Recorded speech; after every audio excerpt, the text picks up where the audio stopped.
Hello and welcome to our second audio commentary exclusively at the Project Umbrella podcast. Now, you will have thought that after our 4D Executor commentary we were climbing the canon ladder, but you are gravely mistaken. We are back down in the depths as we sit down to enjoy Paul W.S. Anderson's second live-action film, Resident Evil Apocalypse. We'll give you all the details in a bit, but let's see who's joining me in this monumental audio commentary. We have Stars Tyrant. Hello, everybody. We have Rombie. Hi, everyone. How are you all doing? We have the Batman. Hi. Sounds excited. We have George Trevor. I'm here under duress. And joining us once again, we have Sonny Bauer. Hello, everybody. So, welcome one and all. Are we all excited? Excited to suffer together. Let's get the essentials out of the way. So we are starting this essentially at 30 seconds, 30 seconds on whatever version you're watching, whether that is Blu-ray, DVD, the American, the UK PAL version, or some digital download. So you should be seeing in front of you the Umbrella logo mixed up a bit with Screen Gems logo. So that's where we're starting, and I'll give you all the A-OK to start, and then you can follow our comments as the movie goes on. But let's just run around the houses, see what version everybody is watching. I'm watching the resurrected edition of the DVD. For people not in the know, not only do you get all the not only do you get the film, you get all the special features plus a sneak peek at Extinction. Oh yes, so that cost me 50 pence, ladies and gentlemen.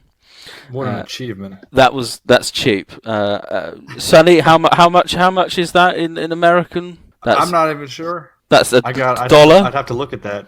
Probably something like that. That's dollar prices. So, Stars Tyrant, what version are you watching? I picked up, as most people know, from our Resident Evil collection, which was used in the video I put on the internet today. Very good. Pictures the first 4 movies picked up for an entire £2 £2. £2 for 4. That's good. It's getting better. Rombie, you have an enormous collection of Apocalypse. Which version have you decided to watch? I'm watching the Blu-ray version, which cost me a sum total of $0. It was an ex-rental copy, and I got it for free. Three out of my 4 copies I got for free. Delightful. One was given to me. One was given to me by Sony, by Screen Gems, which had the first and second together. And the only copy I ever bought was the deluxe version, which is the same version you've got, is Resurrected Edition, locally. And I think I bought it when it was brand new, and it cost me like $15 or something. $15. Sonny Bauer, what version are you watching? I also have the Blu-ray. How much did that set you back? I don't remember, and I don't want to. I think this is an important factor in this commentary. And finally, Batman, what version are you watching? I am watching the UK Blu-ray complete collection. How much did that cost you? Actually, hear the pain in his voice. That cost me £25. To be fair, he did get 6 movies for £25. We must equate that to being about $4 something, or £4 something per film. It's £4. I've lost it already. Too much. It's £4.20 a Blu-ray. That's not bad. That's not bad. That's not that bad. No, Still, considering I've just found it on Amazon Prime for free. just the second movie, right? Yeah. Just anyway. So there we go. Now you're all up to speed. Oh, sorry, I did, George. Sorry, George. And what version are you watching, George? Well, I've got the DVD special edition, which is French, because it's got 2 discs. One I presume is the film, and then it's got disc 2, which says Les Simplement.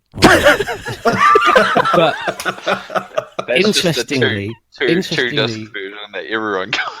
This is true. It's. I don't know if this is like an apology. It's come with like a little brochure in it, and it says, "Win tickets to see Resident Evil Apocalypse in the cinemas."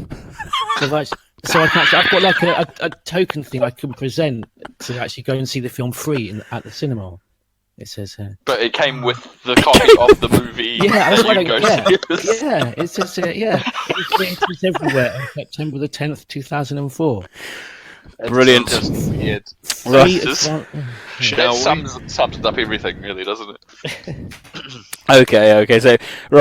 So everyone is clear as to what versions we're watching.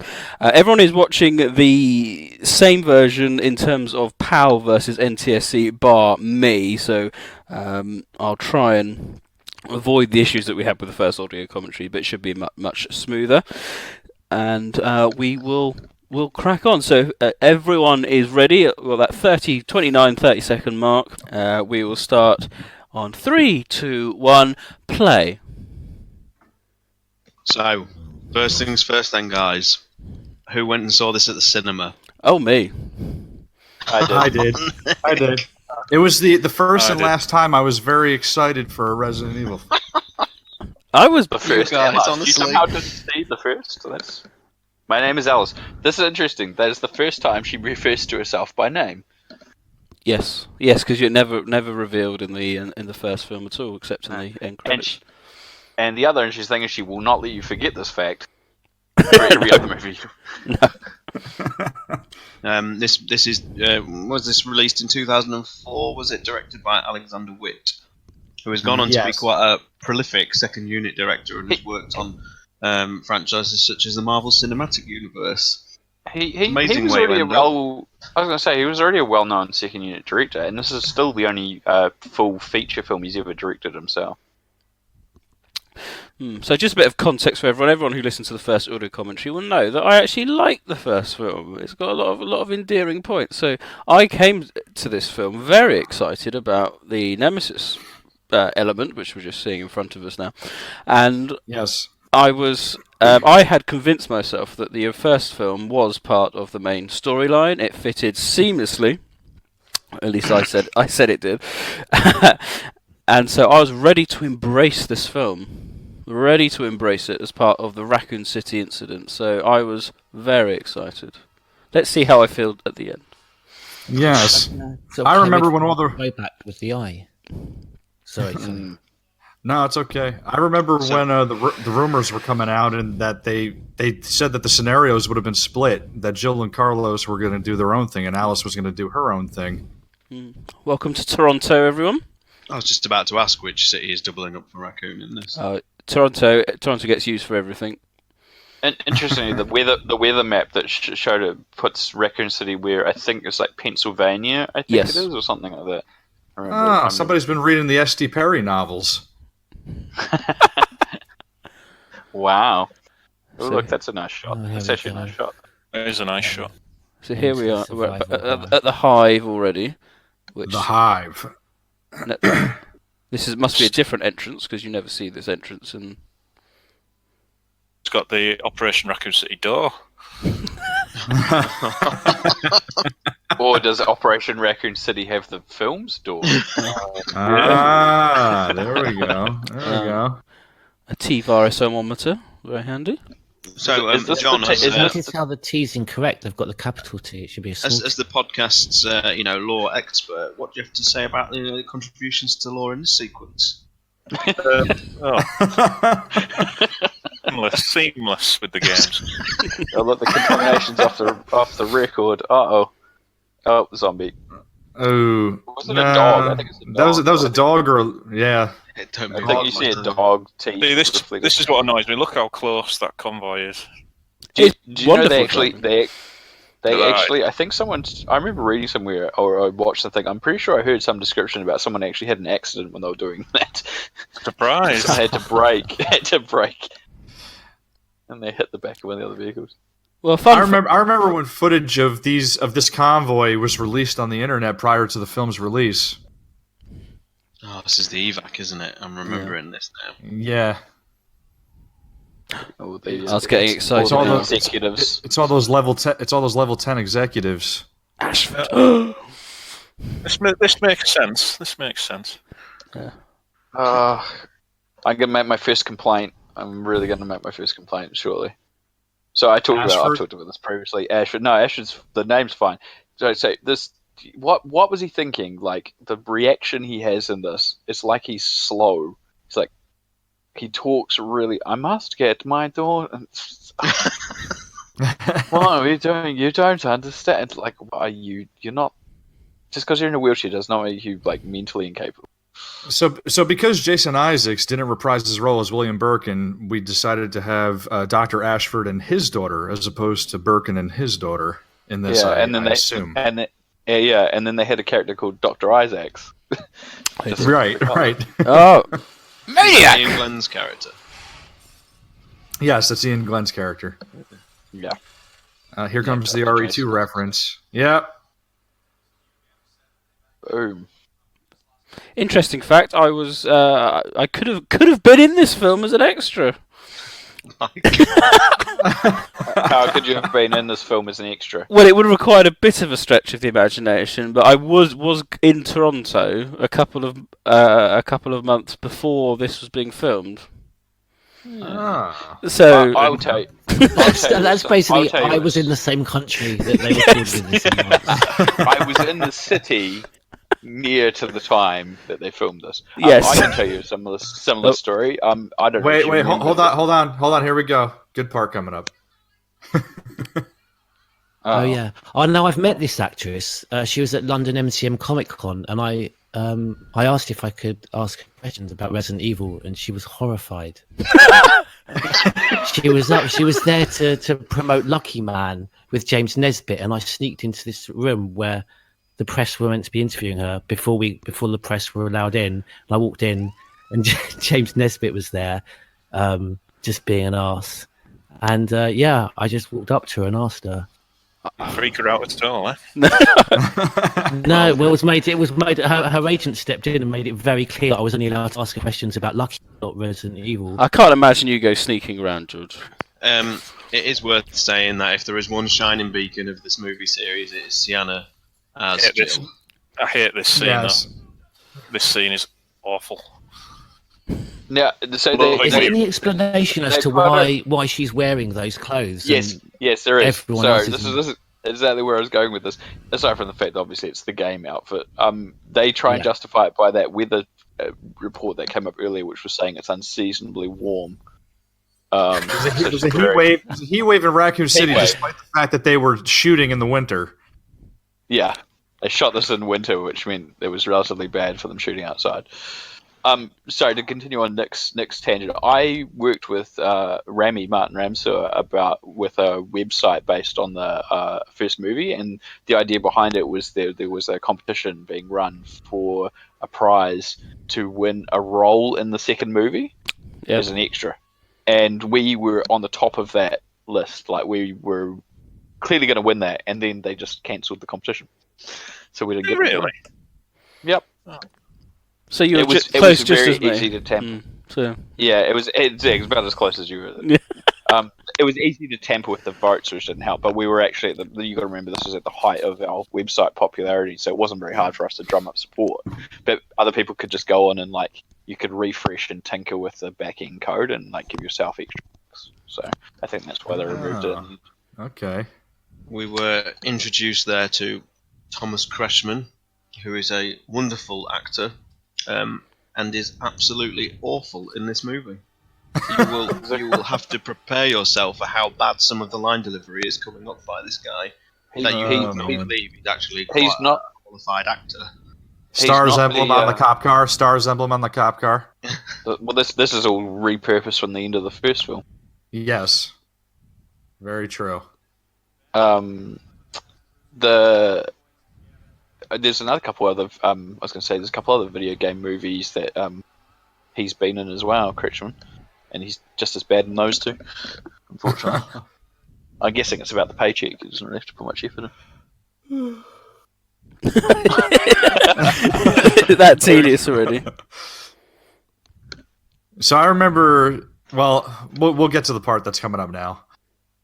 I remember that there was a time where Claire was going to be in this film, and even a rumor that there was going to be a scene with Leon as well. Claire was cast in this, and there was two different actresses. Gina Phillips from Jeepers Creepers originally, right? and they ended up rewriting the story and cutting the character out. Right. I think Leon being in the film was just a rumor. I don't think that was ever actually a confirmed thing. There was something about him being killed or something. I don't. It's on the newspaper article. Yeah, he was Jill's partner, and he was killed. Yeah, that was um, always kind of just an Easter egg, though. I think they actually said that there was supposed to be like a scene with him like going up or down an elevator shaft at some point. I don't remember. It was something on the internet. I hate slow motion that uses motion blur. You know, where they actually lower the frame rate. It just looks shit. It can be used well if you're doing it for like certain style sequences, but just for like a chase sequence like this, it's just rubbish. I think it's. I want to say it was a choice stylistically to try and tie it to the first film because the first film used that a lot too. So I've just seen Carlos. Are we at the same spot? Well, not even that. I was thinking of the... There he is. Yep, Oded Fehr, because of his popularity with the Mummy, probably. Oh yes, but not Juice Bigelow, Male Gigolo. Doesn't Nikolai have a completely different surname in this? He's a good guy. No, he's a good guy, but he's got Ginoveaf, so to speak. Does he? He still has the same. He was tagged in IMDb with the movie upcoming as like Sokolov or something, but it is Ginoveaf. That's what I'll be thinking of then. Okay. Yeah. Look at this sequence. It's just. Yeah, that's ridiculous too. This is like the worst person to bother rescuing. She's already been bitten like 3 or 4 times. Yes. It's not a surprise when she like throws herself off the roof. Just like playing the game. Just like playing Operation Raccoon City. I think we're giving Operation Raccoon City too much credit. Oh, she has been bitten. It's not. She knows this. But they may have a cure. You never know. I like that zoom down just to make sure that you're satisfied she's dead. I will zoom in. So instead of Mikhail, we have Yuri in this trio here.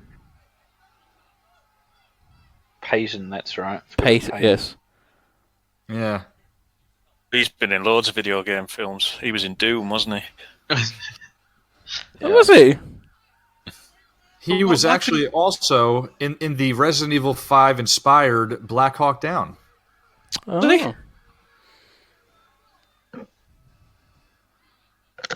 Well, there we go. Oh, quick turn. Oh. Seal the gate.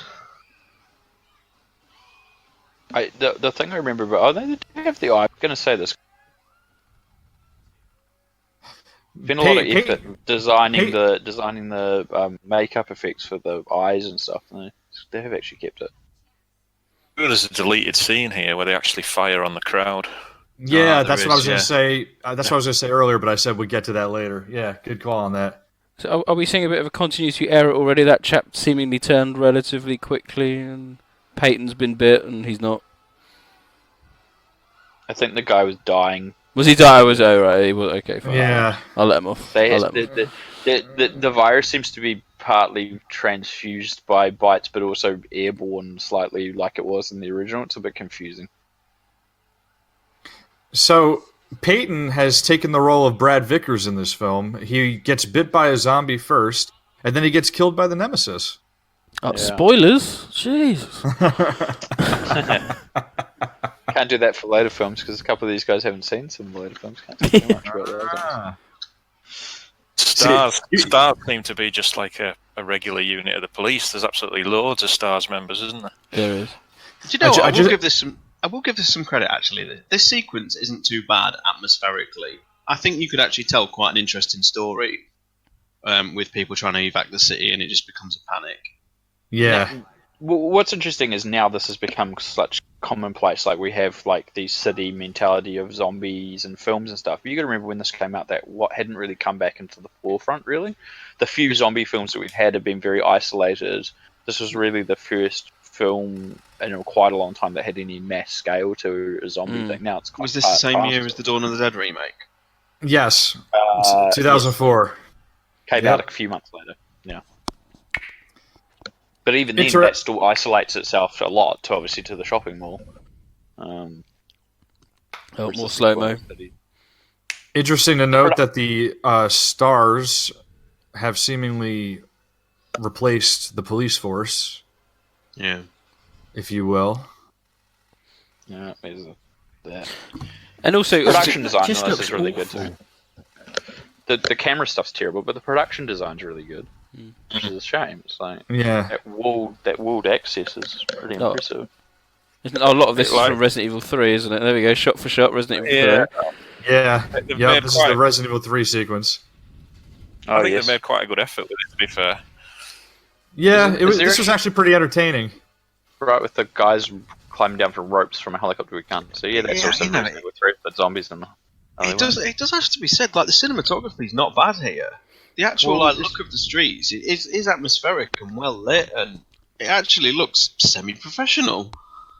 Well, it's because it is. Like as I said, Witt is a very well-renowned second unit, and second unit generally in films, if you don't know, deals with a lot of the action and non-actor content. So they tend to have a really good eye for action, for wide scope, for scenes, and But even the lighting's impressive. You compare this to even modern films that just have a lot of flat lighting. There's a lot of interesting light sources and stuff provided. I just look at Thomas Kretschmann and he just looks in pain delivering this dialogue.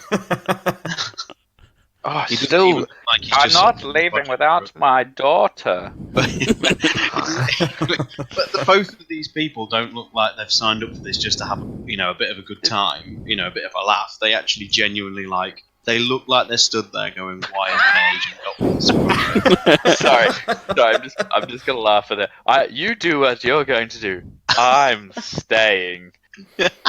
read off a box, jeez. Yeah, they're both exactly the same. Yeah, Harris is actually a good actor as well. I've seen him in a lot of things. And yeah. Isn't he doing Chernobyl at the minute? Oh, that's awesome! You want to watch that? That's really good. I heard it's really good. Gonna watch that soon. What Ashford is he called then? Charles. A new Ashford. What's his daughter called? Angela Ashford. Why? So you got Charles and Angela instead of Alexander and Alexia. The thing is, I could just visualize Paul Anderson when he's typing the script, literally thumping the desk and how proud he is that I've got a reference in there, and the fans will love me for this. Yes. Not realizing that this is not what people wanted. Sean, this is what you're worried about. Just wait until the church scene. Oh, I've seen this before. Yeah. Sorry, I'm just gonna interrupt. Another CG map. One of Anne's lazy cruxes in filmmaking is to design a sequence around a CG map. So this is how we get from what I love about the last commentary. I'll not derail this one too much. Is the fact that a lot of us are quite emotional about how angry this makes us. Rob just dryly takes it apart piece by piece until there's nothing left. That's how I express my. Look, guys, it's Kendo's gun shop, but not really. Continuity here. She's got her jeans on when she goes in the shop. The shop, Jesus. She's got jeans on. Why are there so many guns in this place? This place should be ransacked, man. Quite right. Look at all the ammo. How much have you studied this movie, John? I remember seeing that the first time and thinking that's just. Did you guys ever hear the rumor back then that Jack Noseworthy was going to be Brad Vickers' film? Yeah. Yep, that would have been a perfect casting, but it did not come to pass. No. Is he the chap who gets spaced in Event Horizon? I think so. The only thing I really remember him from memory back then was Undercover Brother. So I'm gonna go back to my nitpick thing. So basically, at the end of the last film, Anderson wrote himself into a corner by basically having her injected with the T virus as a sample. So now he has to try and figure out what exactly this is going to do on her that isn't going to turn her into a giant mutant. Yes. Anyway, So he played Code Veronica, and he brought the Ashfords in, and then he gave her Wesker's powers. Basically. Right, ladies and gents, we're now at the church, which is arguably the first big set piece of the film. Yeah. It's the clock tower from Resident Evil 3. Some of the best fake bullet time ever coming up. They cut a part out here, which I think was in the trailer, where one of the gargoyles at the top was actually a liquor. I think that would have been yeah, I remember that actually. Mm-hmm. I mean, if everyone's remembering the name of the journalist, is it Terry? Is it Terry? Alice Rashcroft's. Oh, it's Dario Rosso. Am I remembering thinking that? Is there like a German version of this that's actually extended? I think so. It's probably just I think it was only released in somewhere like Germany or something. And it did was restore the deleted scenes. I believe so. I believe there's an extended cut somewhere. Because I think it's the only one that ever did get extended. I'll check it out. Why? Why are they making Jill smoke? That is a pretty. To be fair, that is a pretty awesome way to. I mean, it is, but still. Does she look like Jill though? She does. She at least looks like she looks like Resident Evil 3 Jill, which is what you wanted. I think she looks pretty good. She looks good as Jill in both iterations. She comes back with blonde hair. Yeah, blonde. I didn't when she came back in whatever it was. I didn't even realise it was the same actress. She looked so. Yeah. Anyway, this is one of the best sequences in the whole film. I'd say it is the best. Jill walking alone inside the church is one of the best sequences in the whole film. It actually looks like Resident Evil 3. We'll just have 2 hours of this then. We'll just have her walking around and liquors like scurrying past. Some zombies moaning in the background. This is also really cool. I like this idea. Yeah. With that. This shows some semblance of an idea of someone wanting to deal with it in an attempted humanely concept where they trying to treat them like a person, and in a religious concept to it, and feeding. Well, in a religious concept too, it's about like there's a demon in them, and they're trying to exorcise the demon. Yeah, I think this is a really cool idea. Yes, just to clarify, Germany did get an extended version. Thank you, Sean. I'll be keen to import that. Oh, I should get it and then have a 5th copy of it. Because I really need another one. No, that was a mistake. Oh. Yeah. We've just Can you actually name these actors, guys? Because I hardly recognise anyone new. Cannon fodder 1, 2, 3. I only know them from things, but I mean, aside from Gilroy, and that's basically that, ladies and gentlemen, holds in a horde of zombies. Wooden cross. I'm against vampires and zombies. Is that where you're at with the wooden cross already? Yeah. Okay, I'm well ahead then. So You're going faster. How's that work? We're about to get the church window moment. Oh, tell me when you're in infrared mode. Oh, the blind lickers have suddenly got predator vision. Yeah, tell me when we're at predator vision, and I'll. I was talking of which, I was pleased that they brought back proper lickers and not the stupid mutant liquor from the first film.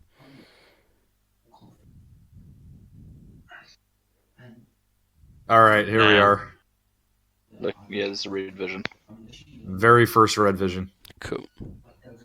A reference to the Magnum in the game. Not sure if it's the same model, but it looks like it. Oh.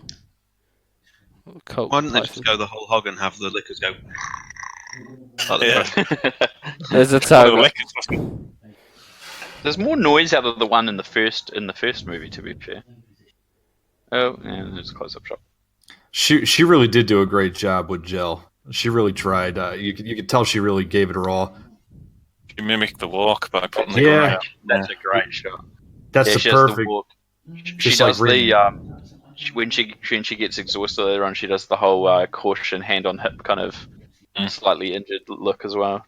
I remember that interview back in the day. She said she talks that. about it. Yeah, she talks about it as well. It's great.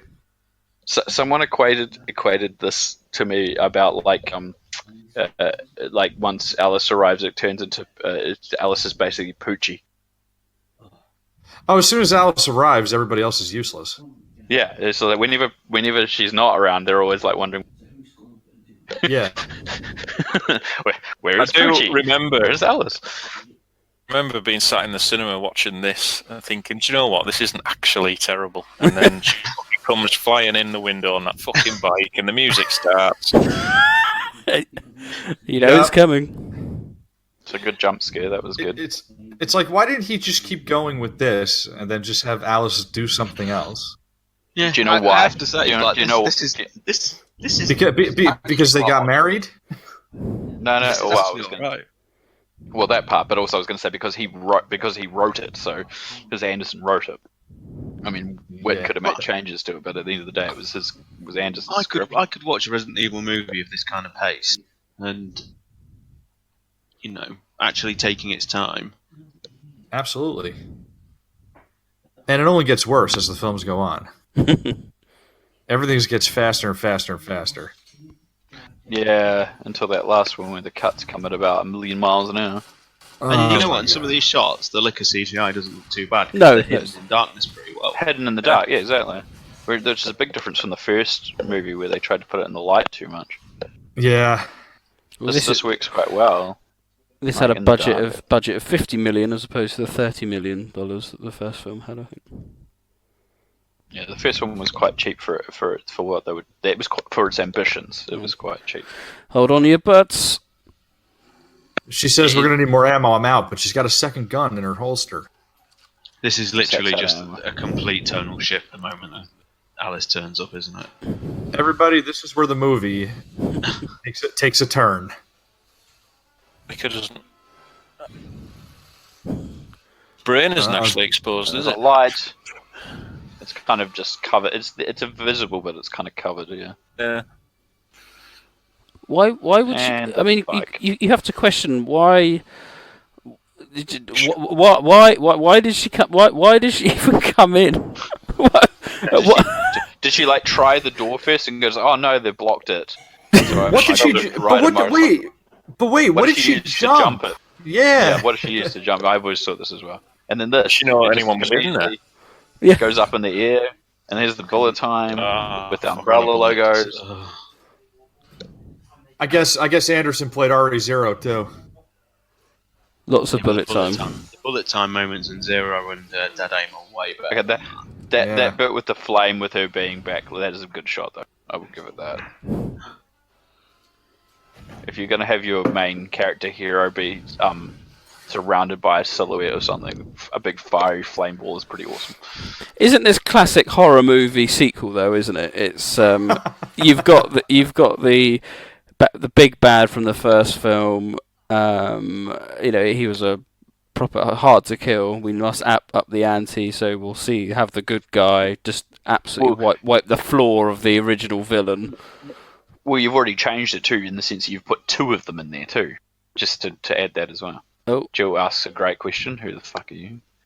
Zombie prozzies. No. I forgot about this. I hate this character. GTA motherfucker. Oh yeah. Endpoints. Zombie prostitutes. It's just to justify that rating. Yeah. And he's so. It's just a walking cliche. This character. It's just horrible. Do you know this was originally supposed to be Snoop Dogg? I was going to say. There you go. Yeah. Snoop Dogg. And he dropped out. He made a good choice. Yeah, I think so too. Chris Epps could have made the same decision, but he chose not. Yeah, I like this. This isn't bad. Again, really well lit. Like that back silhouette with the light and the smoke was really cool. Nice knife throw. It was a good. Yeah. This is actually a decent night shoot as well, isn't it? Yeah. This is a good idea. And Toronto is actually doubling up pretty well for Raccoon here. Mm. This is very Umbrella. More Resident Evil 3 shots. Raccoon City, yeah. Yeah. More Resident Evil 3 shots looking good. Well, to be honest, this is more traditional Raccoon than the sort of metropolis that is depicted in the RE2 remake. Yep. That is true. Yeah. Is Toronto a smaller city? I thought it was a bigger commercial city. I just mean in terms of like what we're seeing in these sequences. The way they're framing Oh, it these and shooting sequences, it, yeah. Yeah, that's true. That's true. They're making it look like the scale of a Yes. moderate Midwestern city. The real enemy of the film's CCTV. Still a real. They don't use CGI for the zombies like the first film did, which is why they look up better. True. And also they're a lot more in the dark, which helps too. Still a noticeable lack of gore, though, isn't there? There's hardly any blood at all, really. I think Yeah. you're ahead of us again, Nick, because we just got up to the CC. Okay. I'm just enjoying the Resident Evil 3 frame into the RPD helmet. The gore really... Yes, there you I go. forgot they replicated this shot. Yeah. They did. That is a good shot. They did. It's a good shot. They made it more in your face though, coming up right Yeah. here. But that's a really good piece of CG because the character wouldn't be there because it would be with the cameras, so that's a good reflection. Like for Another time as RE3 well. reference here, the graveyard. Is it? I remember reading, the graveyard in the later part of the game, and you have to walk through the graveyard, and the zombies dig out of the graves. Yep. This movie is for the most part, it's a good-looking film at the minute. I don't remember Probably the most graveyard. fun one. I don't remember the graveyard in Resident Evil 3. When? Oh, It's right the grave digger. Park. It's right after the grave chat. digger. Yeah. When you're going to the hospital. Nick, ladies and gentlemen, remembers the Paul Anderson movies magnificently well. I just thought that was part of the park. I didn't think it was an actual graveyard. If it comes to that, I'll take care of it myself. Zombies come out of the graves. Interestingly, that this doesn't make a lot of sense with zombies coming out, as we debated even in Code Veronica, because it depends on the type of virus and why it's reanimating very old corpses. But apparently the idea is that for this, they were trying to say that the virus has started to leak out of the hive from underground over a period of time. Well. Even before the actual outbreak. That's a stretch and a half, that, isn't it? It is a very much a stretch, but I do remember reading that at the time it was asked. There we go. And there we go. Complete RE3 reference right there. Zombies coming out of the ground. Well, that's really more of a Night of the Living Dead kind of deal in general, Well, really, isn't it? I mean, a direct tie to the game. Yeah. That's a lot of this movie, to be fair. A lot of It does look a bit like Michael Jackson's Thriller, though, doesn't it? It does. Yeah, I was thinking. And all of a sudden, and now we get the way the artificial fog was sort of rolling over the graveyard earlier. and now we get the shaky cam quick cuts of the action sequences. And this, God, don't do that blurry motion. Darkness falls across I the land. hate melee fighting with zombies. I was heartbroken when they started putting melee moves in the series. It diminishes any threat, doesn't it? Yeah. Yep. Neck Neck snapping. break fine, but, punching the zombies is... And that backwards kick, that was just silly. Because you've got to think practically, if you were to actually punch a zombie, there's a good chance that you've got an open, even if it's a tiny open flesh wound on your knuckle. You get infected. You're going to be infected. It's absolutely ridiculous. And they're That's not my going to shot. recoil or feel pain like hitting a person would do. No. We've got plasma screens in Raccoon City. It's another Operation Raccoon City reference. It's interesting that this is God, like here we literally go. 5 Here he years comes. afterwards. There we go. Fucking hell, this is so bad. he actually Why did they didn't look... give him a minigun? Yeah. I mean, Right. Because they didn't give him the tentacles. That's why Right. they gave him the rock. That's why they gave him both. Because And they then, didn't give in the tentacles. next film, they give the Tyrant the tentacles. Because they couldn't get the tentacles right. They tried doing the tentacles for this in a CG test, and they couldn't get it looking right. I So do they give gave them him two credit weapons. for attempting to make the Nemesis practical for the most part. Yeah, it is an actual 7-foot suit. This isn't. Yeah. It's a practical suit. Yeah, It looks Look, a little bit it's clunky. Sergey. Sergey's flying away. Is that a throwback to the original No Don't Go? Probably. Oh, I like it. I'll kudos points for that. No, another nicely lit shot. no. That is a good shot. Ada's on the top of that crate. On there. What you are watching, ladies and gentlemen, is a sneak preview of Remake 3. Oh no. Don't forget as well the Wolfpack are en route with their reprogramming kit for the Nemesis. and Vector just he just camouflaged himself, so you can't see him.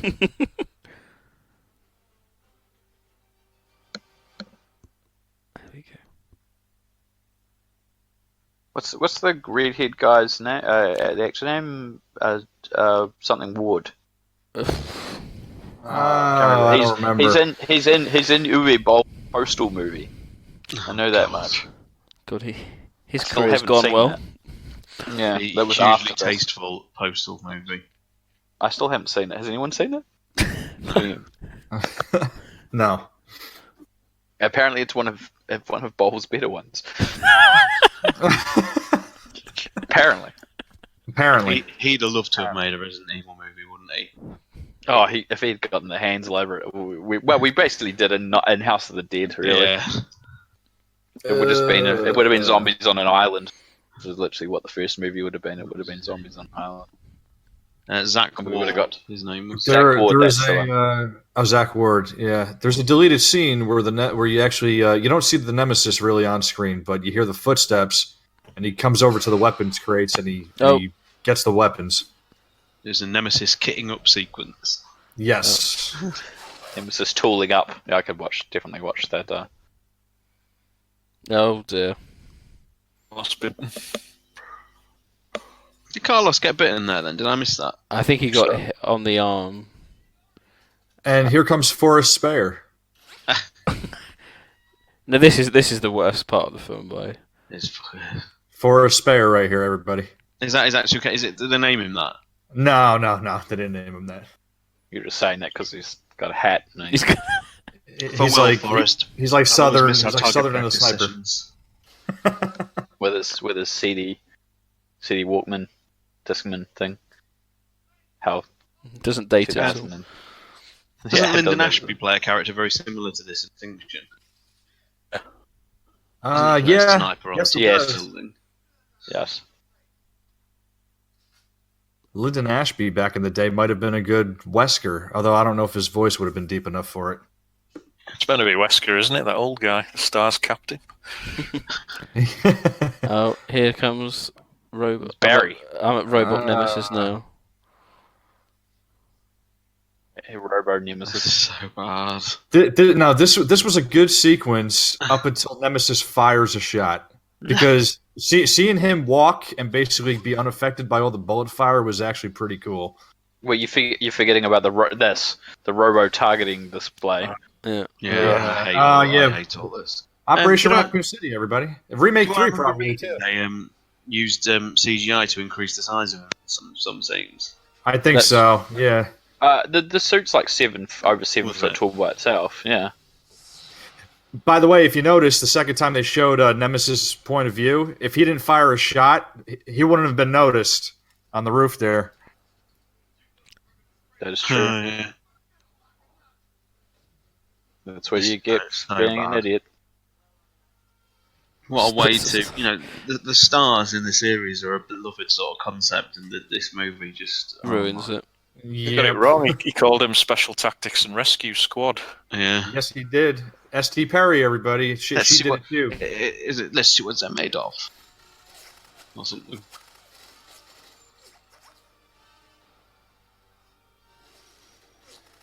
And of course, this type of thing was semi-replicated in the Umbrella Chronicles novelization. I really do like this, the way he's getting shot and growling and just being unaffected, though. I do like that. He's not being unaffected because if you notice on the computer display, there's an operational functionality ticker and it's going down every time he's getting shot. Well, not unaffected, but, very little. Going back up though, he's healing himself. Yeah. And this is a continuity error. Well, which is possible. Biggest continuity error in the film. Is he holding the gold Lugers from? No, they're Desert Eagles, aren't they? Oh, they are. It was. They're gold-plated. He just needs a shit as custom. Did he not kill him because he's not a threat? Yes. He's not a star member. He is not a target.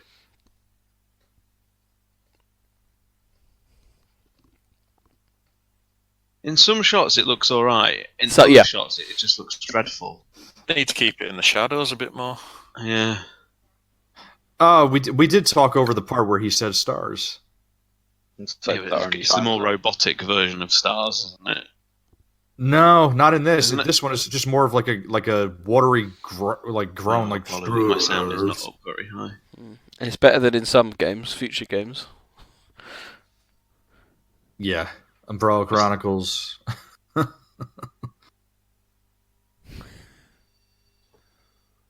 Now, this is all filmed. Oh no, I don't think we're quite there yet. Oh yeah, Survivor reference there. The phone ringing. It is. Alice. Everybody your follow mother. the Alice. I was about to say the exact thing. This is your mother calling. Everybody follow the Alice. You are a murderer, Alice. A murderer. That murdered this franchise. Wait, I'm Alice? Oh, God. It's a similar story, isn't it? Christ. Oh dear.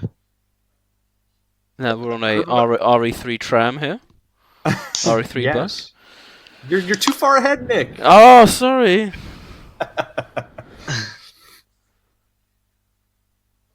Here it is. I will say, Alice knows everything. How far are we? 40 minutes in, I'm having a way better time with this than the first movie. Oh, it's so bad it's good, sort of thing. Yeah. No, but I think I'm just confidently appreciating made more as from well. the effort that's gone into the street scenes and the lighting. The production and design. Yeah. Appreciated from a sort of cinematography point of view. Yeah. Plus, we got Sienna as well. Yeah, it does not look a terrible movie, in all honesty. And the CGI hasn't been bad up to now either, and the makeup's not been bad. No, they could have made. I think they possibly should have spent a bit more on the Nemesis. As you said, in some shots, the close-ups are like of his stomach. It's like, oh, this is the kind of leather outfit of Nemesis is spot on. But then when you see his face, it doesn't look real enough. It doesn't look big enough or intimidating enough. But so I said, some shots look quite good. They could have tried to do it a bit more alien-like, then keep it a bit more mystery about it. Alice knows way too much about everything that's going on. Alice is just amazing at everything. She just knows everything. Yeah. Yeah. She's She's Mrs. Exposition all the way through them. Yeah, she really is. Like, Nope. Did she know this as part of her cover for the mansion, or is it because Ashford told her? Or No, it's because Paul W.S. Anderson wrote it on a piece of paper. Here's another digital map for you. Overpass. Look at that reference. And the mix is about to turn up, everyone.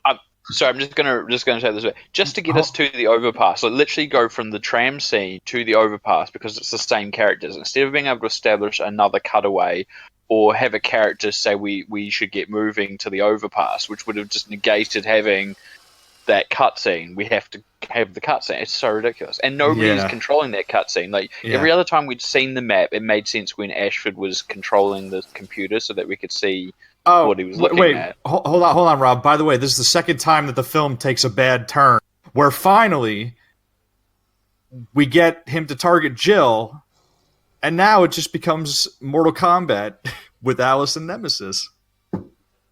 That's true. Well, I just stand there. Why does it establish she's a moderate threat just because she turned and looked? No, it's because she's weird. Alice, Rob. It's because she's Alice. And then she does that weird jump over the thing. That would have broken her back. Fully activated. No, it's because she's got superhuman powers like Wesker. Oh yeah, I forgot. That's why she hits the wall like that and gets straight back up. When she jumps off of that crate in the behind the scenes, she actually takes a nasty fall in one of the takes.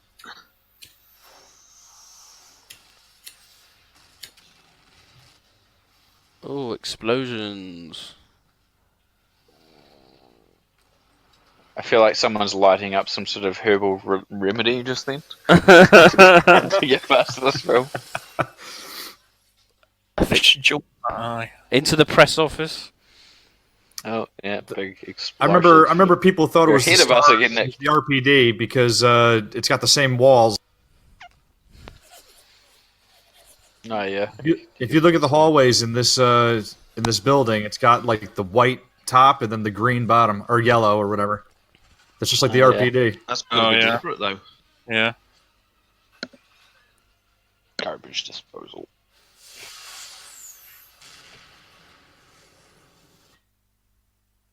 God.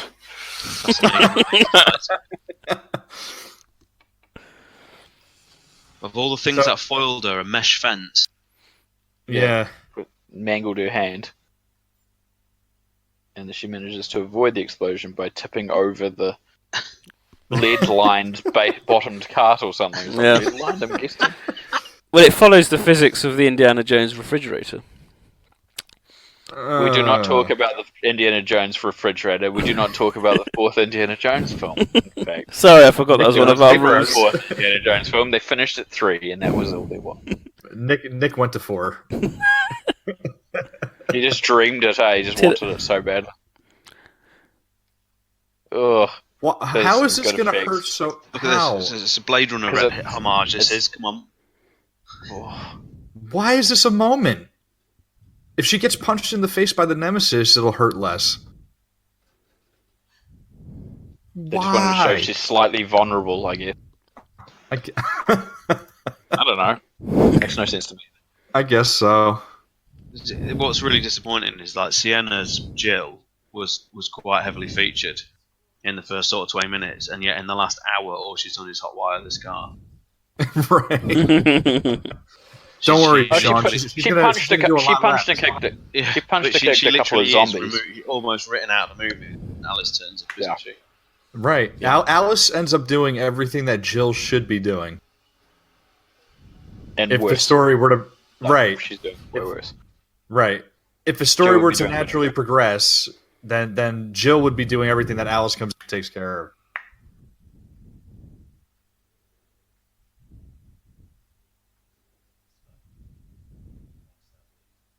At least Alice didn't turn up and kill him, because that would have been much worse too. Yes, it would have. I wanted to go back to that GTA reference that was in there. I was thinking we were talking about this in the first movie, that the actors would start talking about Grand Theft Auto in the commentary, and they got told off for not mentioning it. So I thought it was quite funny that in the end they end up putting a reference to it in the second movie. But funnily enough, as I pointed out, the games were actually, the earlier PS2 era GTAs were actually published by Capcom in Japan. I didn't know that. Oh, that's interesting. No. We've Terrible just been line. expended. Terrible. That is a terrible. So, is that movie continuity right there? The wound just won't stop bleeding, so that he bleeds out and dies and then reanimates? Is that only a movie lore for the virus? I don't know if it's about the virus or more attack that he actually received. So the bite was like this awkward bite that just wouldn't stop bleeding. Yeah, I always took it as like it's the T virus. It'll just force the blood to just keep pumping out. Like it'll kill you and then reanimate you. I don't know. Remember, this is the T virus. It turns into Plagas. So it turns into everything in this film franchise. Yeah, here we go again, trying to get us to the location. But at least Ashford's actually in control of it, so it makes sense. These digital maps are Rob's biggest bugbear. They really are. It's just lazy filmmaking, It's just so lazy. Oh, the dogs. Dog. Yeah. We got a canine unit problem here. I do remember the dogs were a lot. Do they look a lot better in this? I think. Well, they couldn't look a lot worse from the first film. It was just like a Doberman with a blanket over it. Yeah, to be fair, it is still the same in this. It's still makeup effects to overact dogs. It's not too much. There's a bit of CG splatter and stuff added. But they do look better. I think again that's the lighting, darkness. Oh, Jill gets another great scene here, doesn't she? With a flashlight, I seem to remember. No, that's a deleted scene. Is it? Oh. Yeah, she says she's going to check the basement, and then the deleted scene is they actually show a fantastic shot of her investigating, like, I don't know if it's like just like a boiler room or something like that, or a hallway to a boiler room, but it's all like water dripping, silhouette, the flashlight. This shot right here. Yeah, they cut it. Oh, it's just a lot So it's longer. She looks ace in that silhouette. Yeah. There you go. Yeah, there was more to it, but they cut it. This is. Oh my god. Why have they split up? Because it's a horror movie. Oh, okay. Yeah, it's a horror film, and we'll cover more ground in a lot quicker time. If one person takes the basement, one person searches the ground floor, and one person goes upstairs. Ghostbusters had it best, didn't they? We should split up. Yep, we can do more damage that way. Yeah.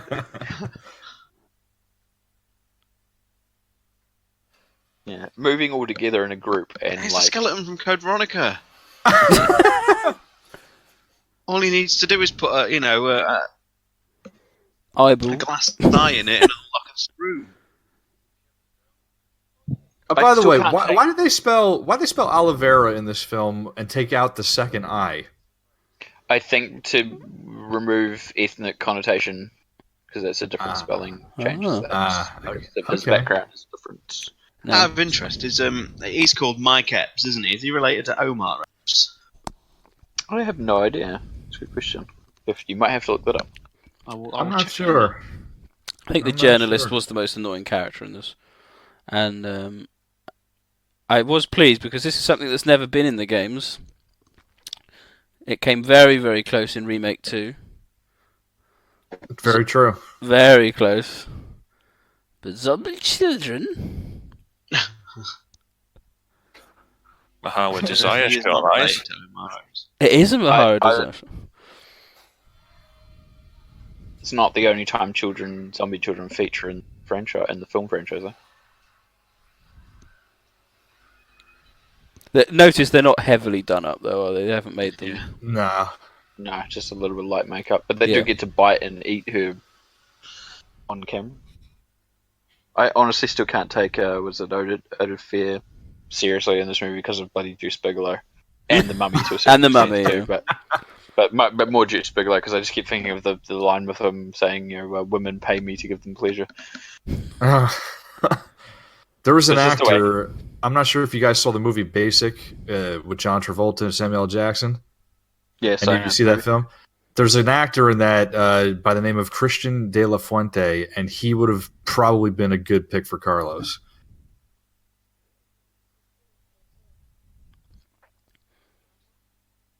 Now this is the Red Queen, really, isn't it? No, because that got retconned. Yeah, at this point, yeah. So at this point it is, and then that later changed. But we won't talk about that now because some of the people haven't seen this yet. If you got up to at least film 5, it's still been retconned. Kind of. It's officially retconned in the last film. Right. So now Jill is now taking on Claire's role. Yes, because Claire's not in this, as we talked about, been written out. And here again is like another a good sequence, a good part of the film, taking his time. It looks like the press room in the RPD. It does look like the press room. Or the operations room. Operations room, yeah. Dogs look quite good, actually. Yeah. They do. I think again the light in the dark kind of helps. Hang on a minute, guys. This is Jill having something to do. Yeah, but how come she can't even? Why can't she even kill a dog? She can't. She can't kill anything in this film, honestly. So they made Nikolai. Yeah, he is a good guy. She gives him a flirty smile, doesn't she? Yeah, a little bit. That is a cheesy line. Stay. Well, she smiles because he says he's Yeah, sort of freelance. Freelance. Yeah, freelance. You're not with Umbrella? You get a smile from Jill Valentine. There you go, Genevieve. And he dies for it. Yep. Oh, man. Got this bitch. I've got this beach. His accent is not great. Oh shit! Really? And like that is gone. Good work, Jill. Not only can you not kill people, you get other people killed. Oh no! Wait, another fantastic moment of not being able to do anything is coming up right here. I can't contain myself. You can cut this out, Nick. Oh no, Really cut it out. We don't cut it out. Live. No, this is It's live.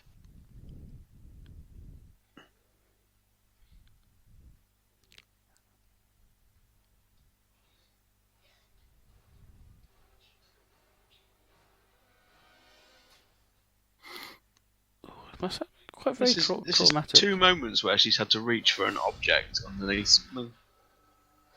True. Literally all she does. Very true. She was useful there, wasn't she?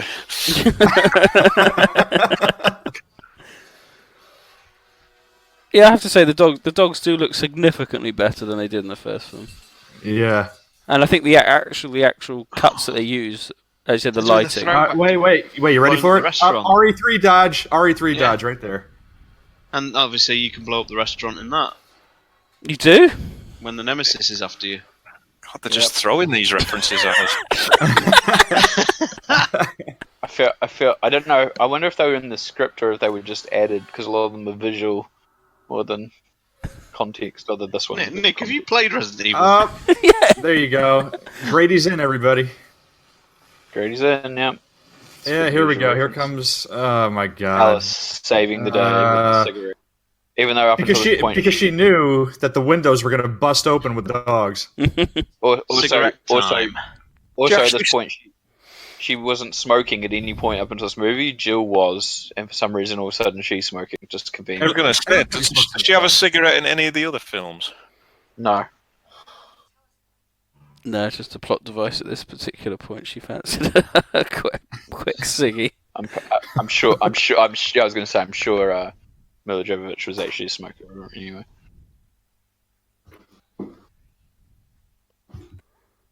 Yes, sure. I have played Resident Evil 3 many times. So Just can't remember it clearly.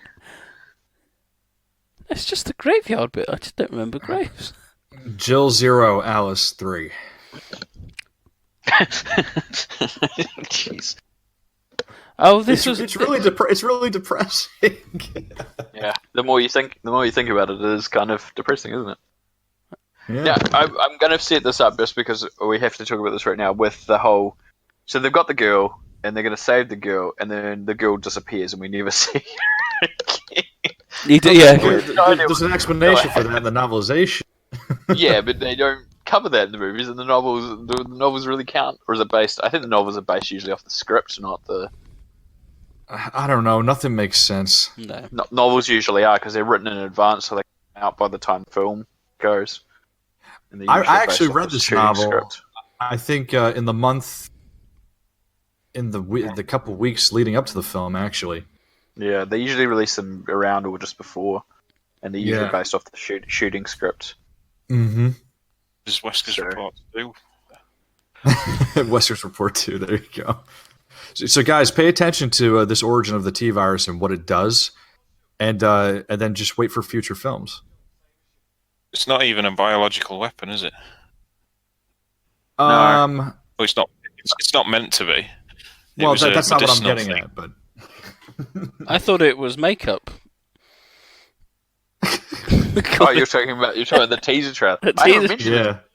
The teaser trailer was really awesome. I really have a big thing about teaser trailers or trailers in general that go outside of the realms of making a trailer for a movie that is just about the movie. If you do something that's kind of quirky and interesting, I really like it. It's like the Terminator 2 one where they show you the robotic line of the T-800s being built. Like that's a really good one as well. Like stuff like that with having a fake umbrella commercial that eventually turns the users into zombies is kind of a cool concept. Yeah. And the other interesting thing about it is it doesn't use any footage from this movie. It has unique footage shot for the teaser and some flashback footage from the first film. Oh, that's true. Yeah. It's not till the next trailer that they show, the actual film. Is anyone else? It's a really good teaser trailer. is anyone else concerned we've not heard from George Trevor? Look, Carlos is smoking now. Everybody smokes in this film. George has gone completely quiet. He just doesn't want to say anything. No, my head is. Can you hear me? Yeah, you're obviously so engrossed. Are you enjoying yourself? Has it killed you yet? You know, I had to go out before. I don't even know if I'm trying to work out if I'm at the same point as you guys. I'm on an hour and 3 minutes. Am I ahead of you? A little bit. A little bit. You need to be about an hour, 57 minutes. I'm at an hour 1. So you're about 2 minutes ahead. Are you? Okay. Let's go back a bit. They've just. Yeah, I'm just saying Ashford's just got busted by Umbrella Man. Kane. What I is think creature? his name. Kane? Yeah. I think it's Timothy Kane, Major Kane.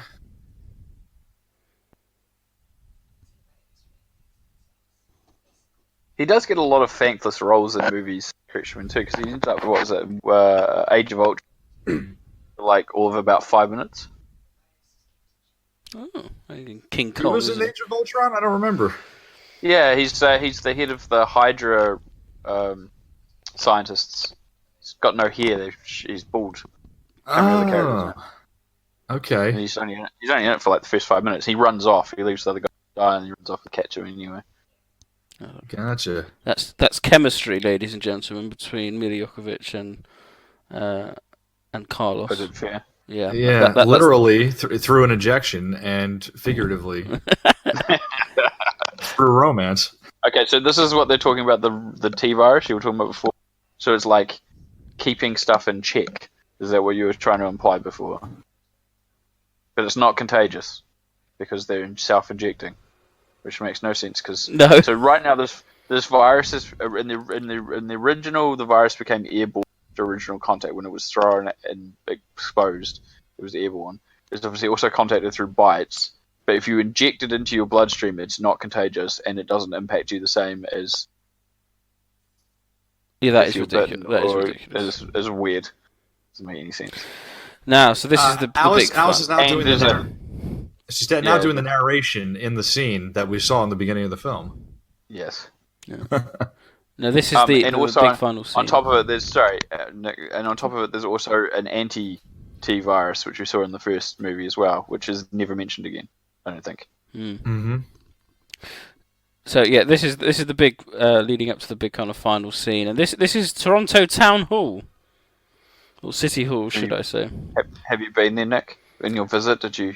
Did I sit there? No, but did it make the news? I think she hurt herself doing this. I think there's a stunt person who does like most of it, and they replaced her face with CG, and then she only did like the last 100 meters. Still at the last, yeah, something like that. You're right. I think she was interviewed on right. BBC Breakfast about this. Did she run to the ground or something? Alexander Witt. Alexander Witt cameo here, guys. Isn't it? Oh, that's awesome. Yep. Oh, yeah, it is too. Yeah. You get up there. And punched out the director. Raccoon. So that's a green screen. That's not real. That's green screen. Right. This is the stunt double with her face That's on. That's the stunt double. With her face put on her. Wow. Also stunt double. Now this shot coming up here, this is actually That's- Milla doing the last. Yeah, that's her. That's yeah. John will be really pleased with the moment here from his favourite game. We're getting close to it. We're getting close to it. Yes. Yes, It's we are. actually when you actually think about like if that is just not even humanly possible, is it? You'd be going down. If you're Jill Valentine, it's humanly possible. Or Claire. Well, Are we talking about the Yeah. helicopter? yeah. No, Sorry, I'm I'm talking about just- the Code Veronica pistol drop. Oh yeah. Oh, well, she drops faster than a metal gun. Yeah. Yeah. I didn't think about that one. What's the commander? I'm trying to read the thing on there. Riley something. Thing if there's any references to anything, but there isn't. The pilot as well. I can't read. Carmody. Oh, that's a producer. Here comes everybody else being useless. because Alice did everything for them. That's Right. except for that.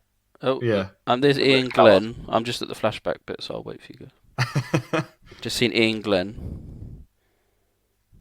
Jill has come full circle at this point, by the way. She is now carrying a Beretta as a firearm. Oh. Oh, nice. She's also an NPC background character. Here's a flashback. Yes. Cool, thank you. We're on the shot of her face looking confused, and there's England. It's Jason Isaacs. I mean, Dr. Isaacs. Dr. Isaacs. Yeah, It was Jason Isaacs in the first film, and now it's Well, Dr. Isaacs in this one. But yeah, Jason Isaacs was playing Birkin. That was who it was supposed to be. Yeah. Right. We're stealing his ride. I wonder if this, this idea of turning Matt into the Nemesis birthed from the fact that when Resident Evil 3 came out, so many people were certain that the Nemesis was the character we knew. Oh, it was Rebecca, wasn't it? It was almost sure, yeah. wasn't it? I'm sure that's probably the idea. But then the irony of it is, in this case, what's his name? Eric Mabius. Didn't want to come. Yeah, didn't want to come back. And I never got the impression it was ever him anyway. I don't feel he acted it to give the impression. There was going to be some idea of him being back so that they could show him before he became fully the Nemesis and like flashbacks or like a other bit of the story before he fully changed, but it would have been completely unnecessary the way this was. At this point, Thomas Kretschmann started smiling, so I reckon between the earlier part of the movie and this part, we'd probably just signed the dotted line on King Kong. Received a substantial paycheck. Either that, or he smoked some weed to get through the rest of the process, and a plane ticket to get to New Zealand to film. Yeah, But he looks like he's having a lot better time with it now. Maybe it was his last day of shooting, and he was thinking, "Thank God."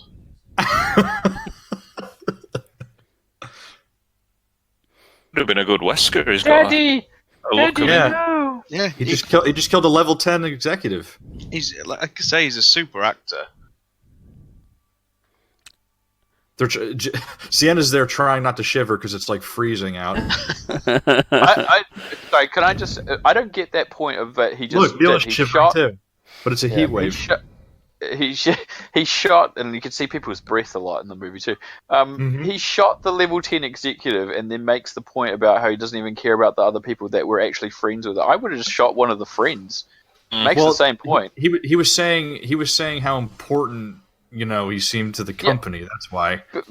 But he's still trying to motivate her. It was like you could just shoot any of them; it wouldn't have made any difference. Still gonna end up with the same consequence.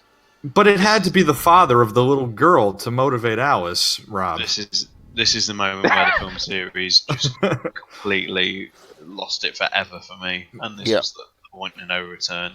Watching someone hand fight the Nemesis. Yeah. This is where Anderson was like, I just rewatched Mortal Kombat. You know what? I got a great idea. And this is where the Nemesis looks just a man in a rubber suit. At no point does it look like that is skin, that is flesh. Yeah, that's true. I think they could do a lot better job nowadays of making that look like that he's been experimented on. They could do a better job back in the day. I mean, if you watch something like, the Turtles movie, the 1990 Turtles movie, they were massive Jim Henson rubber suits, and they were real heavy. Yeah. I made those work. The issue comes to the idea as well, going back to how this is framed. The idea of him even having to put together this like hand-to-hand fight again goes back to the fact that they said they couldn't do the tentacles justified, because obviously if that was the case, they would be out, and that would be what she'd be dealing with. And didn't they say that those are actually steel tubes on the Nemesis?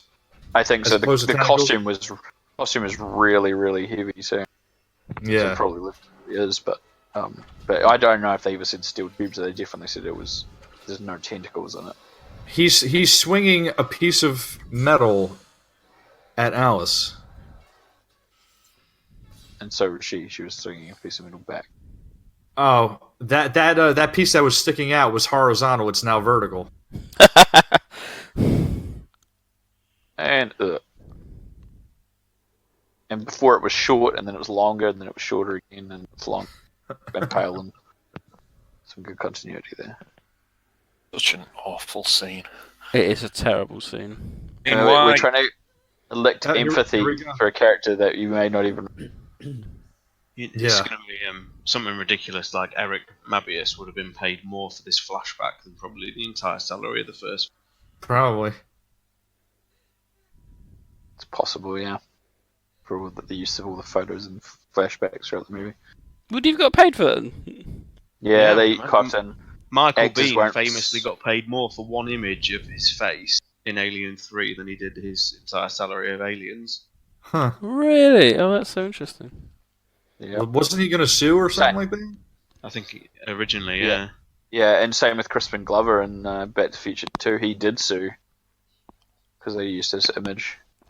That's what changed the lore of it. Oh god, it is Mortal Kombat. Yep. Finish him. It is. He doesn't have the panache of Cary Tagawa, though, to say that. Alice wins flawless victory. Actually, it was funny that I remember when I went and saw the second Underworld movie, and the end of that, the Kate Beckinsale's character kicks someone into a helicopter blade, and I remember thinking, "Oh my god, it's like Mortal Kombat." It's a terrible film. Well, they came out around the same. These two, this and the Underworld franchise, got very much pinned together for a while. They did. Both Sony's Green Gems. I really quite like the first Underworld, but I did like the first one as well. Yeah. Second one was just. I'll watch Kate Beckinsale in anything. Well, that's true. Then they replaced her with the poor woman's Kate Beckinsale, Rona Mitra. Yeah. And if Kate Beckinsale doesn't take a role, Rona Mitra gets it.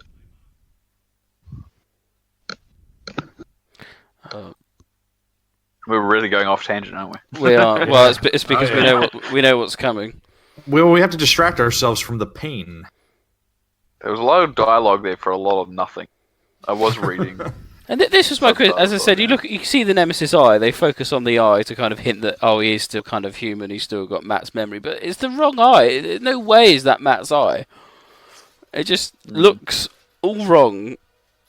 There's not enough emotion in that single eye. Oh, there we go. Here comes the famous line. My favourite line in the film.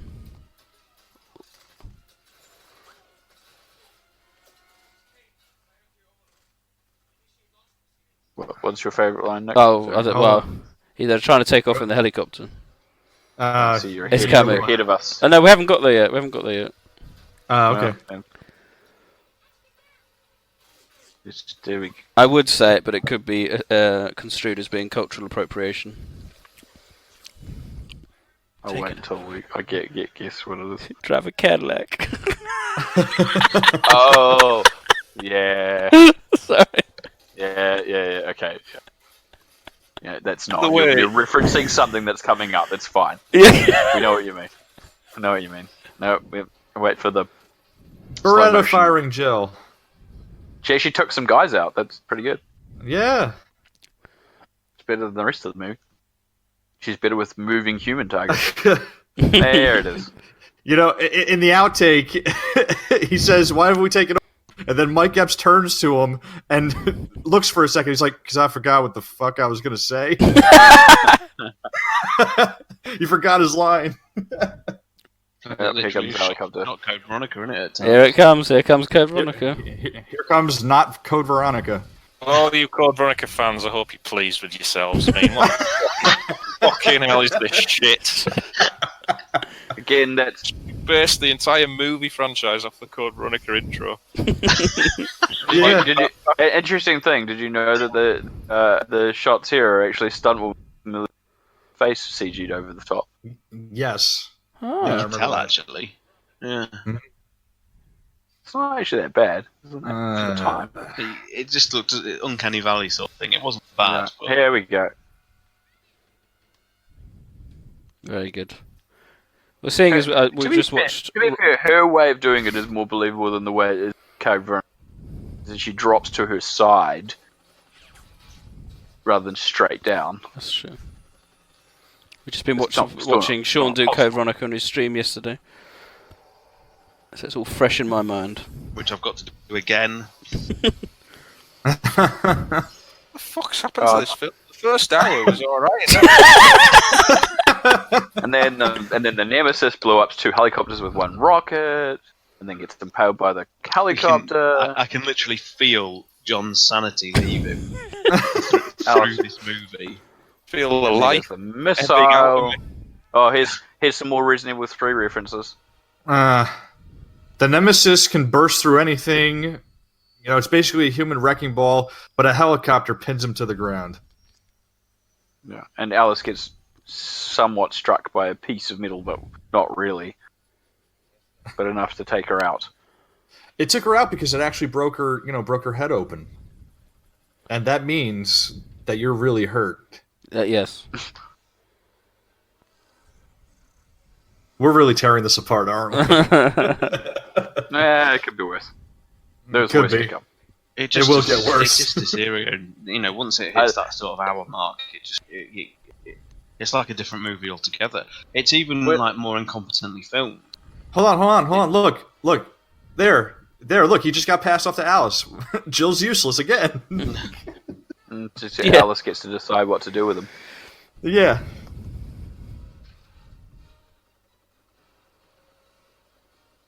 Yeah, she's just been knocked out 5 minutes ago. She should be resting. Killing me won't solve anything, no, but it's a start.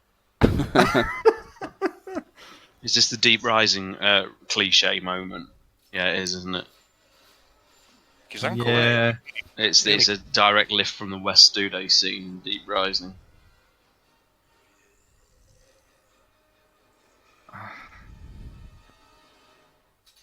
Oh. Ashford, obviously, that gets to come and bite him just for that extra Why not? sense of irony. Watching Jared Harris in Chernobyl, how awesome he is, and when I'm watching this, it's just painful. Yeah. It's terrible. How is that gun empty? The slide wasn't bad. Yeah, I know. How many movies do that though? And I think they're That's true. guilty of it. That's amazing. That's a good shot. The shot with the shadow before the zombies walking in 2 different directions was quite cool too. That's a good shot. Yeah. We've already seen the missile go over, so it's taken quite a long time. This is really the center of the city. Like that missile went over ages ago. No. I'm telling you, man. It's supposed to be giant Raccoon City. It's how we got Operation. That's not a bad special effect, actually. Nah, it's no shot. Oh, is that an outbreak shot? The missile already went over in one of the other shots. I Now just it right above. I just remember seeing the sea. I don't know why they That's didn't cool. remove the sea, indicating that Raccoon City is on the coast.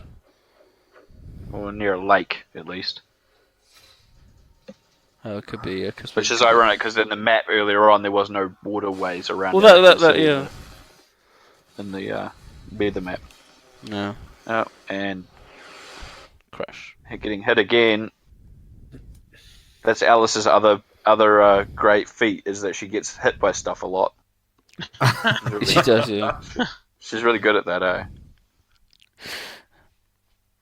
Alright, so we are now approaching the kind of end sequence, the end teaser point for film 3. And this is where I feel the film no longer met the continuity of the games. This is where you felt. This is where you felt it. This is like the first movie when we got to that point and you made some comment. We were like, "Really? This is the point at which the movie lost you?" Yeah. Arklay Mountains. Ian Glenn just has so much screen presence. It's unbelievable. By the end of this series, he definitely wasn't burning it in. Yeah. Well, by the end of this series, you could tell he was just completely having fun with the role.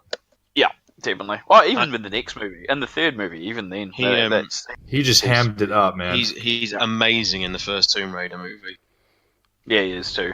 Very good. He has one of the best voices I've ever heard in my life.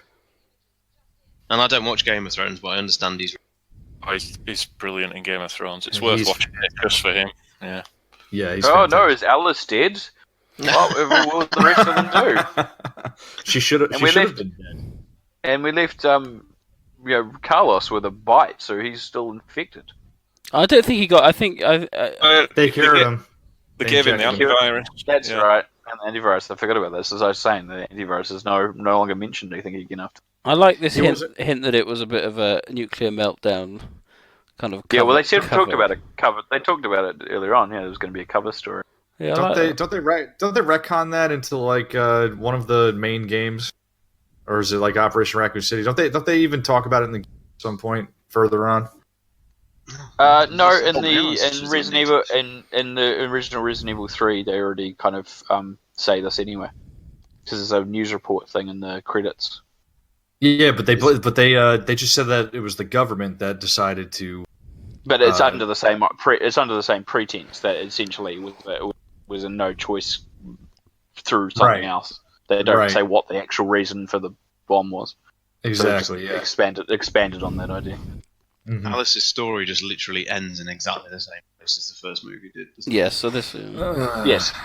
Except we actually have it. Except we actually have an Isaac's character. But she is nude again, which she obviously likes to do. I remember. Sorry. Are you about to say the same thing as me, Rob? About the if you were committed, you'd show both nipples. Yep. Yeah. I remember that Anderson quote. Shows one nipple, and then somebody said, "If you're really committed, show both nipples." It was Anderson. Yeah, if you're really committed, was she at the time? Not in the first. Not during the commentary on the first one. I think it's on the commentary in the first movie. Yeah. I just had flashbacks here. The shot of Ian Glenn looking into the tank. That was just so you can see Ian Glenn in a kind of slight of Milla's face. That was my Windows wallpaper for a long time. That was my desktop wallpaper. I don't know. It's just taking me back. I totally forgot about it, and I was like, oh my god, it's my computer. And Nick. Yeah. That's funny. My Windows wallpaper was Jill in the RPD pointing the gun. I just wanted to hear what Sean was about to say. Sorry. Oh, sorry, Sean. Go ahead. No, just saying, learning new things about Nick's admiration for this material is extraordinary. I had a big Resident Evil Apocalypse poster on my wall when I was at student halls. And everyone who walked in went, wow, that's sad. It may explain why I was single for the first year. And the second, and possibly the third. My wallpaper was Jill. It's not in the film per se, but it's a shot of Jill. She's got the sweater tied around her waist. It's the RPD shot. She's pointing the gun. There's people in the background. She's kind of in the center of the frame.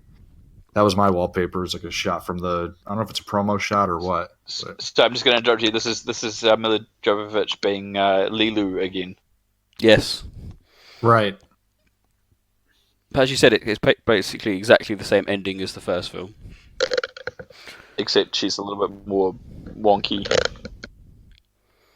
And she gets to remember her name, which she didn't in the original. Yes. So, and it goes a bit more science fiction-y. Well, we get some flashbacks to the first movie that make no sense to people watching this movie who don't remember the first.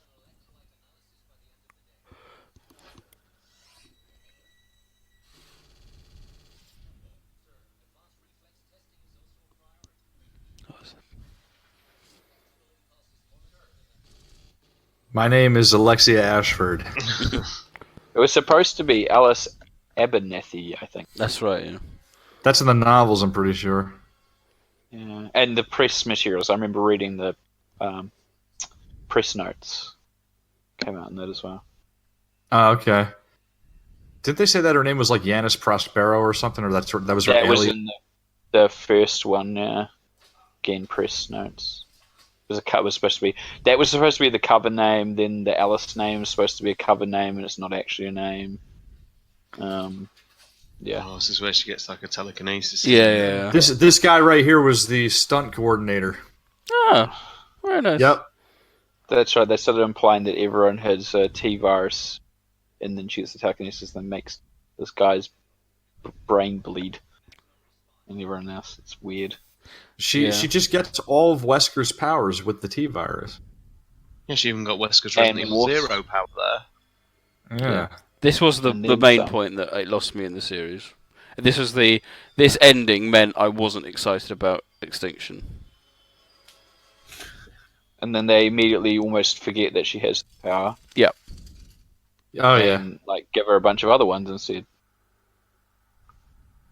This is a bit silly, considering we just saw her kill one dude.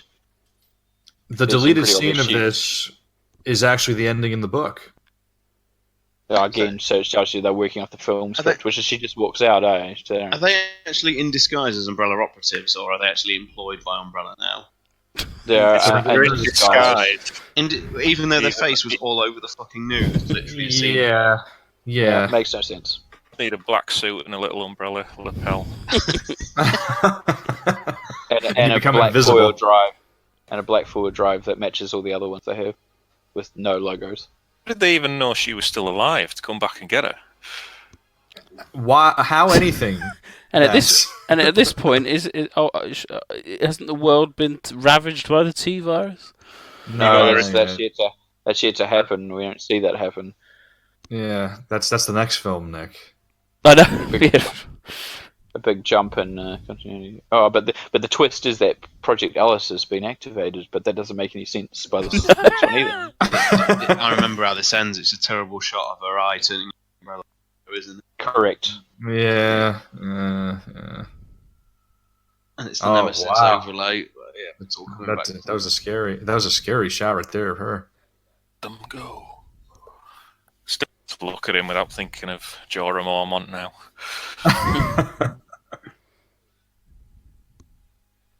So the implication is that the program Alice is activated, and then she goes to kill. Oh, look, she's got blue vision now. Yep. Yeah. Numbers. Yeah. She kills the little girl, doesn't she? She kills Angela. Yeah, at least in the novels. Blaine. Is that off screen then?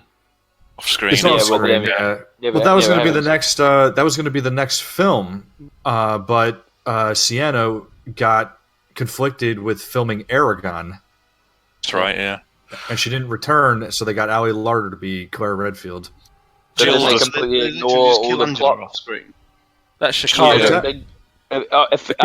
Unofficially in the books, they kill her off, but the movie never just leaves. She disappears, and you never see her again. There's no mention of right. Well, there's Umbrella satellite. There we go, ladies and gentlemen. And then we got Resident Evil 4 with Wesker's Umbrella satellite. So let's just get to the point where they set up this thing with Alice being a program and that she's being manipulated by Umbrella, and then by the third movie completely forget about all that fact, and the planet has somehow been taken over by the virus and has been turned into a desert. Yes, and then in the film after that, there is water again, lush greens. And then the film after that, there's like ice. There's many things wrong. There's many things wrong. So that does finish the film, as we are enjoying the credits and all the hard-working folks that obviously spent a lot of time and dedication on this. Special makeup there.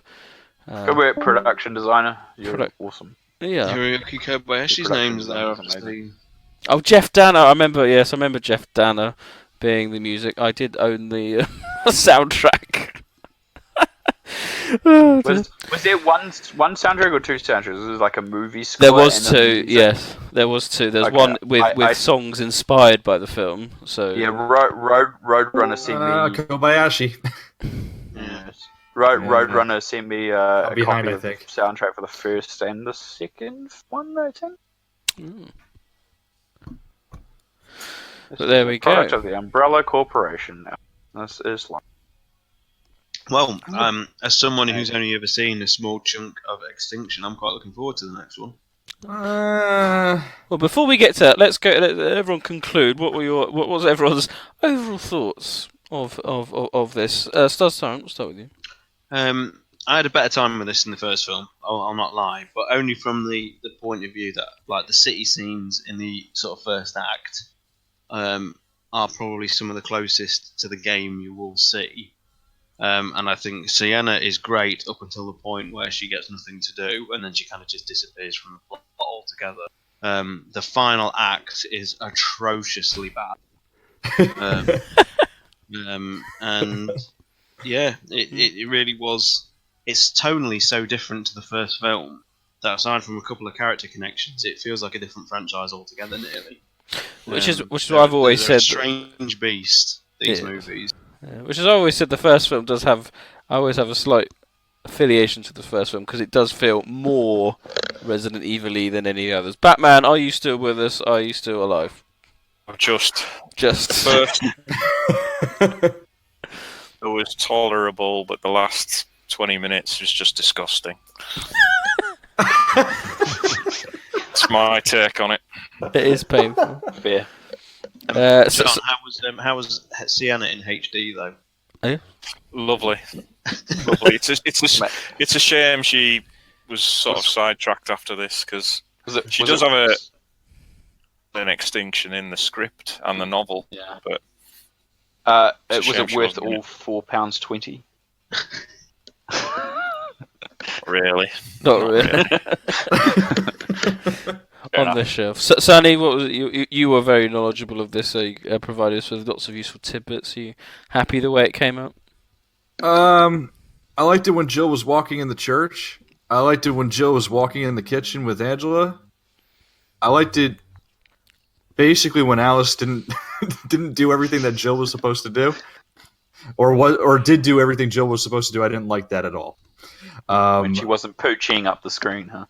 Yeah. She came in as like the character that just takes care of everything, and everybody becomes useless. I mean, you literally you brought Jill and Carlos into this film because they were names, but they get sidetracked because Alice is the token player here. Mm-hmm. So it's hard, you know. I think the earlier part of the film, like everybody else says, was tolerable enough, but it just evolves into what we're going to see for the rest of the series, basically. Yes, I think it's a hint of what's going on. Actually, I have to say, the first part of the film was much better than I remember it being, actually. So, if that's a compliment, they can have that one. Rombie? Yeah, same thing, really. Production design's really good. The lighting, everything. The way it looks is generally really good. There's a few bits and pieces here and there. Decisions, obviously, they don't agree with, like the Nemesis. A lot of viewpoint stuff, actually. The Lickers, Nemesis, Project Alice at the end. There's kind of weird decisions. I obviously I'm not a fan of the maps. You wouldn't have known. You wouldn't have known at all. Wait until we get to Afterlife, and when he doesn't have a map, you'll see what I mean. Like, honestly, it's true. It's totally true. You won't. Oh my god! Sorry, I'm just watching I know someone who's worked on this film. I'm just looking at. Oh, I'm just rewinding. Someone who works in Frame Store. So I knew my cousin used to work at Frame Store because that's how I nearly got the dog. That's how I nearly got the dog, and I've just saw his name. Not my cousin, but his friend, where he nearly got the dog from. I just saw his name crop up. Dan McRae. You didn't get a post. You got a poster though. Remember this? I got a framed picture telling me that this film was in production. It was limited edition. It's quite cool. He's still there, George. Yes, yeah. George. I'm more worried about you, my friend. Are we going to have to call the ambulance for resuscitation? I'm still reeling from the fact that Ian Glenn. I didn't know Ian Glenn was in the film. What is he doing? He's in like 3 of the 6 films.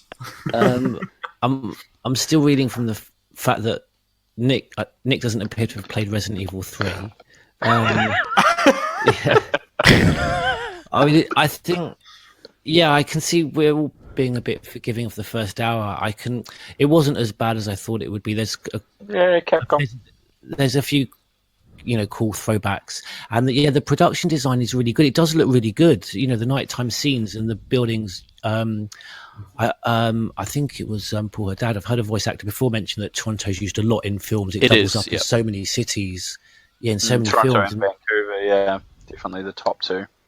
But I just, and actually, I don't know if you guys agree. I think the actors actually could have done a very good job with with a much better script. And I'm just a bit pissed off because the source material they had I think he could have done a lot more. And the action scenes, sorry, I think a lot of the time I was just speechless. The action scenes just seem so taken out of the reality of what is going on at the time. Well, I was going to say, the fact that everyone went way more quiet in the last 20-25 minutes of the movie, just not because it just was not as engaging. We all just kind of were like, oh, it's just meandering to its end. Yeah, it's just like being bludgeoned over the head by a poor sequence after poor sequence. Can we just take note of the fact that Capcom, who took so much time, at least at this point in the franchise, to write so much material and have so much lore and have such a story with this series, and they really endorsed the fact that these films were just going to turn into mindless action fests. Well, they kind of had to. So the simple fact is they licensed the brand out much more in advance. Post Street Fighter, where they had a lot of them crippled the company, so they basically just licensed this for cash. And I mean, and Paul Anderson gave talks during the making of the first film, and he's completely right. Like, he made this comment about he could turn it into an all singing, all dancing crap fest if he wanted to. And that Capcom, it's debatable, but his point was that Capcom couldn't really say anything, and they couldn't. That's literally it. They didn't have any right to it. The fact that he even went and talked to them about any of the movies and that they got them involved was entirely his choice. He didn't have to. And so I guess in some ways Capcom were just like, well, if we promote this, it sells games and it gets the brand out there. And I equated at one point, I don't know if it would be true, but I would say at one point maybe there would be more people that had seen a Resident Evil movie than had perhaps played the games. And that's just simply it's because of the mass media impact. Like the first few movies especially, not just did better each time with box office, but their DVDs, Blu-rays, all that sort of stuff eventually just sold over. Like, they were big sellers. They had a lot of money. The films probably influenced the direction of the action in the games later on, didn't it? And the design, as we're well aware, we're making throughout the movie, but definitely has an impact. The one thing that Capcom has come up short on is ever putting Alice in as a character, even as a bonus feature or a hidden thing. Which I know annoyed the hell out of Milla Jovovich quite a bit, but oh well. We got a dress in Outbreak. Yeah, that was the extent of it. Anyway, we digress. So I hope everyone has enjoyed our audio commentary. You've done very well to watch this film again. And if you're listening to this still, you're doing very well indeed. You're doing very well. We lumber on like the rotten corpse that zombies are. So Extinction is obviously film 3, which by some is regarded to be the better film, singularly, than the rest. So Sean's only seen a bit of it. I've not seen it for a long time, and so forth. So we shall join you again when we get to Extinction, and hopefully we'll also start treading back the canon path as well, with Degeneration as well. So we can all look forward to that. So thank you very much for listening to our audio commentary. We hope you enjoyed it. It is goodbye from me, Neptune. Bye from me, Batman. Goodbye from me, Stars Tyrant. Goodbye from me, Rombie. Goodbye from me, George Trevor. Goodbye from me, Sonny Bauer.